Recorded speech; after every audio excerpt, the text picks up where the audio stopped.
I wanted to open the conversation for people to think about love and passion in the senior years in an honest and realistic and yet optimistic or positive way. Welcome to Ira's Everything Bagel, where I talk with intriguing people about everything, their passions, pursuits, and points of view. Please like, share, and subscribe. It really helps the channel, and I appreciate it. When people hear the phrase the Kama Sutra, they probably don't picture reading glasses on the nightstand or a heating pad nearby, but maybe they should. My guest today, poet, playwright, and educator Zack Rogow, proves that romance, curiosity, and even a little bit of mischief doesn't disappear with age. They just get a little bit more creative. His new poetry collection, The Kama Sutra for Senior Citizens and Other Poems on Aging, takes a witty, honest, and surprisingly tender look at love, dating, and rediscovery later in life. Today on Ira's Everything Bagel, we talk about poetry, aging, and why love in your senior years might come with more wisdom and better punchlines. The Kama Sutra for Senior Citizens and Other Poems on Aging, published by Valley Press, is available on Amazon, Barnes& and Noble, Bookshop.org, and all the usual places. And for everything about Zack Rogow, go to zackrogow.com and you can follow him on X, LinkedIn, and Blue Sky. And Zack, welcome to the show. Thank you so much, Ira. I'm so excited to be talking with you. Yeah, it's a pleasure. So your new collection has a playful title. What inspired it, and what does it say about how we think about love and intimacy later in life? Well, I became single at the age of 66, much to my shock and surprise. It wasn't my life plan, but it happened. And it reminded me of that time when I was single earlier in life, when I did actually read the Kama Sutra. And it was an inventory of all these crazy positions that had these strange names like the Blue Lotus and the Peacock's Foot. And so I reread it later in life and I realized all those positions were, way beyond my skills at that point in my body's existence. But what it did remind me is that intimacy at any age is an attempt to connect and release in a way that brings people together. Did you think your younger self would look at your older self and say, no, there's no way that these people at this age are having sex and or love or both? Well, it didn't occur to me in the sense that my mother was a single woman and she dated while I was growing up. And so in a way, I did have a kind of role model for this. Also, the fact that my mother was this somewhat bohemian woman who was very nonconformist for the 1950s when I grew up. And she was a free spirit who taught me that physical pleasure is a good thing. There's nothing wrong with it. Well, from the title poem, I want to just quote a little bit. And even if you can't anymore, there are more types of passion than peaks in the Himalayas, end quote. I think that says something in general about your approach to this book, that it's more the connection. I'm using connection rather than passion, but it's more a connection than it is the actual physical experience or posture or position or whatever else you want to physically call it. Yes, I think later in life, intimacy is mostly about connection. It's not about this huge tsunami of hormones and excitement that it is when you're young. But at the same time, I think physical pleasure is a part of a senior's world as well, and should be a part of the senior's world, even if it's not as sizzling as it is maybe earlier. Have you gotten any feedback now that the book is out? And again, it's called The Kama Sutra for Senior Citizens and Other Poems on Aging. Have you had gotten feedback from people who are in your age category, your demographic, who respond and say, either I've never thought about it that way, or yes, I'm confirming that everything you've written about is correct? I would say the latter. Yeah, like people have been saying to me that it really resonates for them. One person posted on Facebook, this book is Viagra for the soul. Not chicken soup for the soul, but Viagra. So I like that comment. Yeah, no, that's great. Is there any difference from your feedback and from writing the book? Is there any difference between a female and a male's approach to sexuality in later stages of life? I think in a way that the two sexes or genders, um, those two parallel lines seem to almost merge later in life, like the train tracks that disappear into the vanishing point in the distance. Infinity. In the sense that I think men are particularly obsessed with sex, and at least I was, and when I was younger, and women not as much. Women sort of have a more practical way of looking at things, even if they are very passionate. And I think that men come to see that women have a wider lens later in life and try to understand that wider lens more. At least for me, that's been part of my journey. Well, the stereotype used to be that as men and women got older, men still wanted to pursue sex. That's all of a sudden Viagra is invented and they want to keep going, and women are more laid back and more not reluctant to continue, but not as eager to. That was the stereotype at least 20, 30 years ago that I can recall from my reading. Yes. Well, that's sort of the trophy wife model, which was never really my goal when I became single at 66, because I didn't want a partner whose favorite music had the word trance in it, or who didn't remember when vinyl records were not just for audiophiles. I mean, I wanted somebody I had reference points in common with, and some familiarity. I And mentioned earlier that you're the author, editor, and translator of more than 20 books and plays, and you've been nominated 3 times for the Pushcart Prize for Poetry. What is the Pushcart Prize for Poetry? it's a prize for poems that have appeared in literary journals, and the editors of the literary journals are the people who put those forward, their favorite poems that they've published in their magazines over the course of the year. Well, you must have been very pleased to get those nominations. No, because I didn't win. No, I wasn't Well, now you're pleased. being a sore loser, but I would still think you got nominated for it. But okay. Now, I want to go back to my kind of original question and flesh it out just a little bit more. You decided to write this book based on your life experience.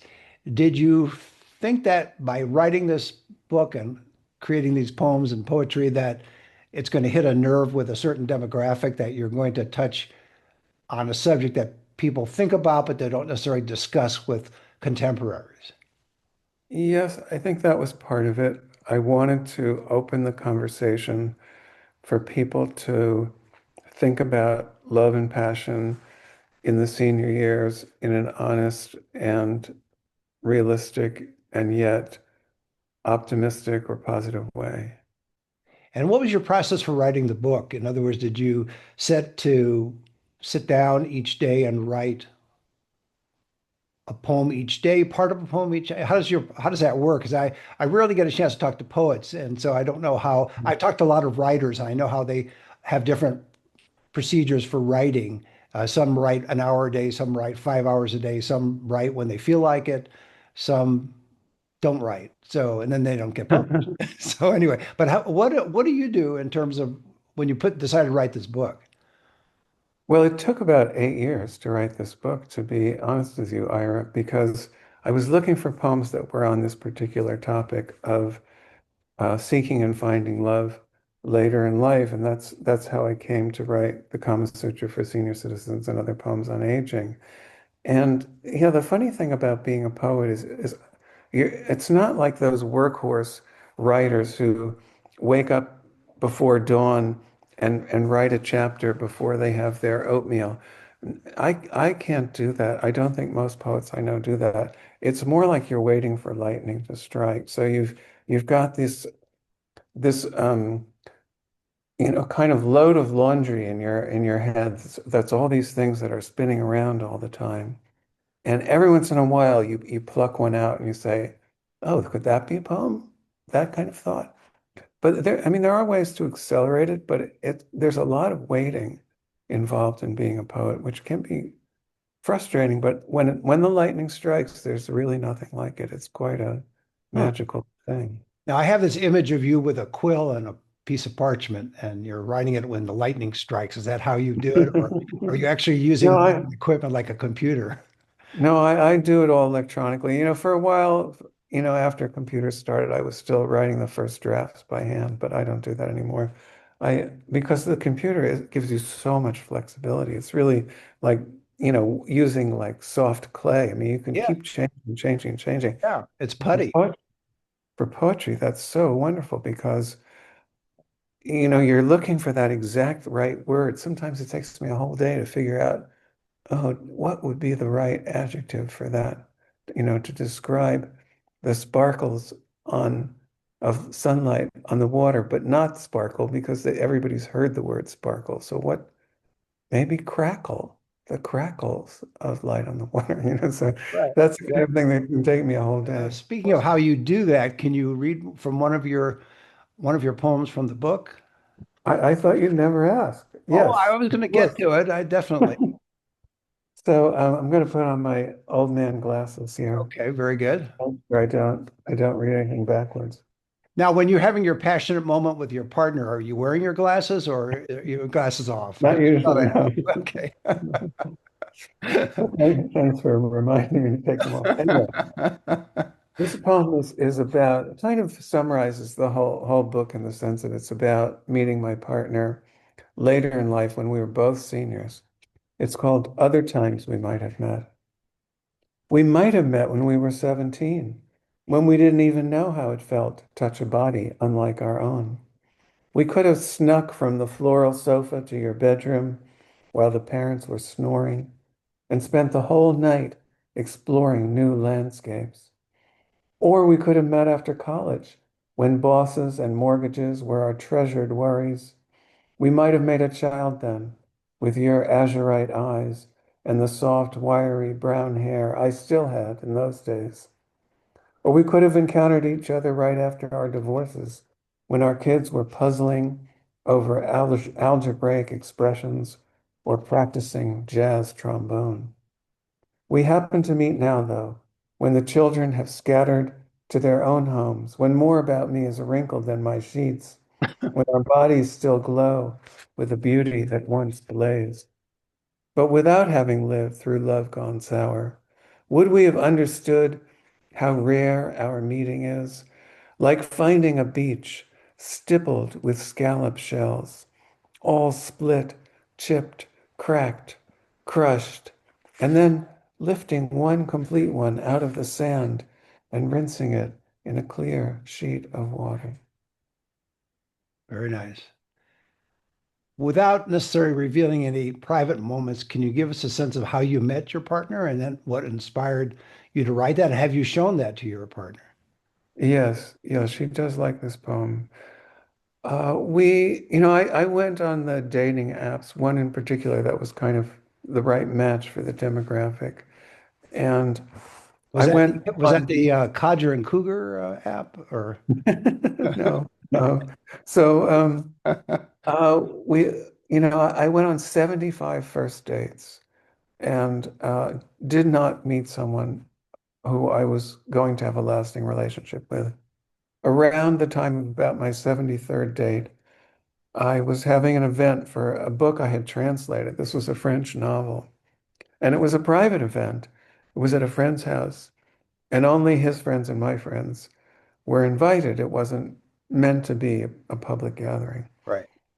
And much to my surprise, someone showed up who was neither friends with the host nor with me. And she was this woman with the azurite eyes, as I explained in the poem, and wavelets of blonde hair. And she asked a great question.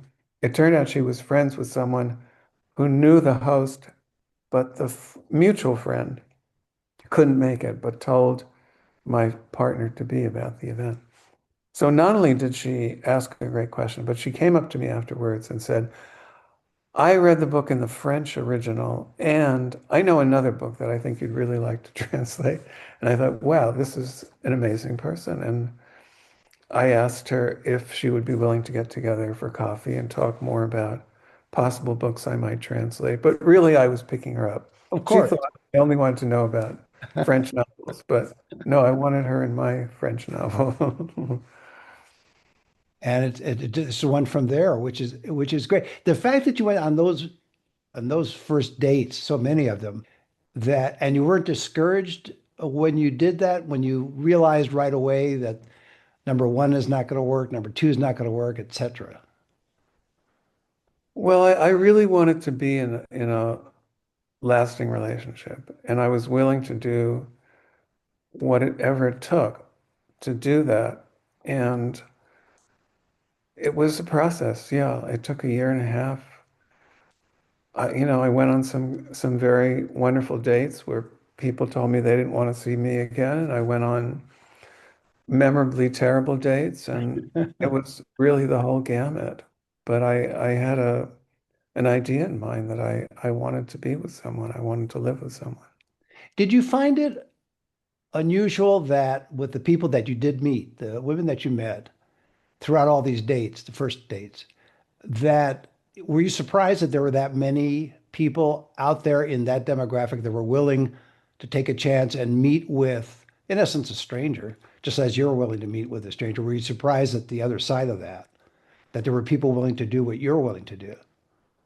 It is truly a leap of faith, and I live in an urban area where there were, a few million people. So, 75 is not a big number in that context. But yeah, I mean, in a way, every single one of the dates was a surprise that somebody was willing to take a chance after a whole lifetime of, possibly disappointments or Right. loss. Well, that might be a good poem too, just to talk about how you could go either way. If you lose a loved one at a certain age, you can resign yourself to never meeting someone else again and you just stay home and don't do anything. Or you can take a chance to go out on all these first dates, and you took that chance. Well, in a way, I had the negative example of my mother as well, because my mother became widowed at age 36 and she never remarried. And I don't think that was a good choice for her.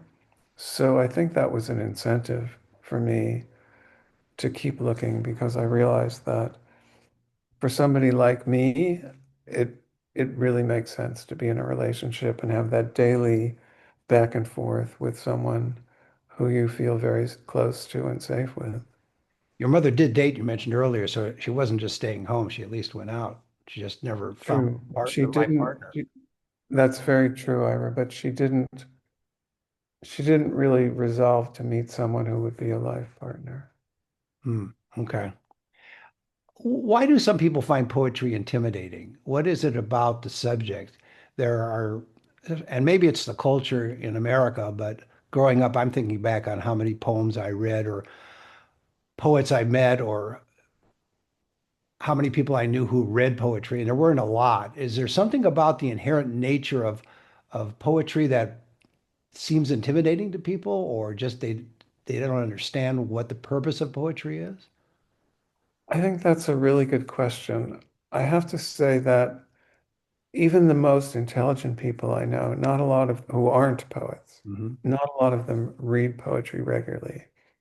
And I want to reach those people who read novels for pleasure or read nonfiction for pleasure and challenge them to go back to poetry because I think many of us were in love with poetry in our youth because it so deeply expresses those heartfelt emotions that we experience as young people, but also throughout life. And I think a lot of poetry is obscure, a lot of poetry is difficult or ambiguous, and that can be annoying, frankly. My I try not to write that kind of poetry. I try to write poetry that, you can read between stops when you're riding the subway, or you can read it in the bathtub, or you can read it right before you go to bed. It's poetry that just kind of in one moment maybe gives you a good laugh or touches your heartstrings. I mean, it's meant not to confuse people, but more to remind people of the depth of feeling that we're capable of as humans. It's a good suggestion for people who have given up on reading poetry for many, many decades to go back to it, or people who have never read poetry to start, just to get a sense of what you might be missing. Absolutely. If Yeah. if you can combine it with something else, I would combine chocolate, so I would have a Walt Whitman sampler, and that would I could combine the poetry with the chocolate, I think. Just Uh-huh. just a marketing idea there for you. Were there I any, like and a terrible attempt at humor, by the way, too, but it seemed to work for me anyway. Uh, No, I love the idea of chocolate and poetry. I think I'm going to try to organize an event around that. oh, excellent. Okay, good. I only want 10% as a royalty fee, so that's fine. So, were there any particular poets or writers that influenced you, particularly not in your life, but that might be a good question too. I was thinking more in terms of the book itself. Were there any particular writers or poets that inspired you or influenced you or helped you around a curve in terms of putting the book together? This book. Yes. Well, I'm in a poetry writing group, and we meet about once every month or two, and we do a round robin where everybody reads their most recent poem, and then we talk about what we like about it and what we think could be improved. And that community of poets is incredibly important to me because it's a kind of testing ground where I feel like I can bring in a poem that I'm not sure is really any good and find out whether people think it has potential. And I can't tell you how valuable that community of poets is to me and how much I value their feedback. There are a few other people I show my work to, one of whom is my partner. She's my toughest critic. She's not necessarily somebody who reads poetry all the time, but she just has faultless judgment. So I rely a lot on her. So you're willing to take rejection from your partner or others, which is a good sign of a confident writer, I would think. I know this sounds crazy, but I think that your ability to develop as a writer from someone who has talent, because many people have talent, Right. from someone who has talent to someone who can publish their work and reach readers, I'm sorry. I think so much of that relies on your ability to really, really hear what people say to you when you first show your work to them or read your work to them, because feedback is so incredibly important. We all have our blinders. We can't, especially about ourselves. Sure.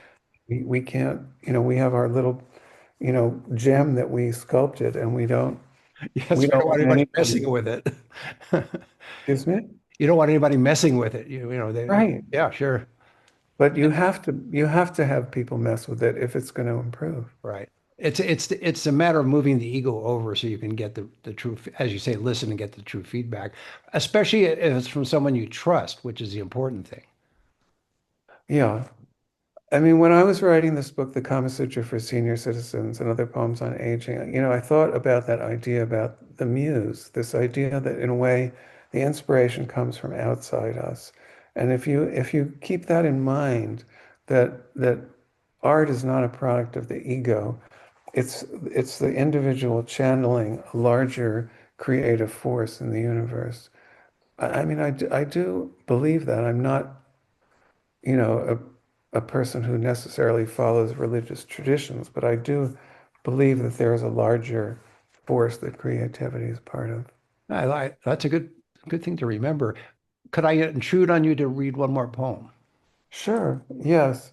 I thought I would read a poem about what happened after I met my partner, and it turned out that she had just had two grandchildren 6 days apart, strangely enough, because her son and her daughter both had children in the same week.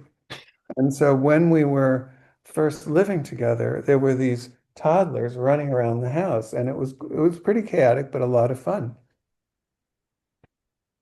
So I wrote this poem called Toddler at Grandma's to try to get inside the mysterious head of a toddler. Okay. Mommy says I can play with anything I can reach, so I'm knocking down every single stacking block. Mommy's still paying attention. Yes. Time to grab each plastic lid out of the cabinet and fling it as far as I can. Mommy's watching. Perfect. Now I'm opening all the books on the shelf and flipping them every which way. Grandma says, no, don't throw the heavy ones with the color pictures. Too bad. Maybe when the big bigs aren't looking. Grandma takes me to look at the cookies baking in the don't touch. The cookies look like mommy's eyes. But where's that mommy? Nowhere I can see. I'm running into every room. I'm starting to cry. I'm even looking in the bathroom. But what is she doing in there without me? She's at the sink. I hug her leg tight as I can. She reaches down and lifts me, my cheek against her soft cheek. I smell that yummy mommy smell. So good. Okay, let me go now. Let me go. I have to take all the metal pans out of the cupboards and crash them to the floor. Very good. Yes, it's life, isn't it?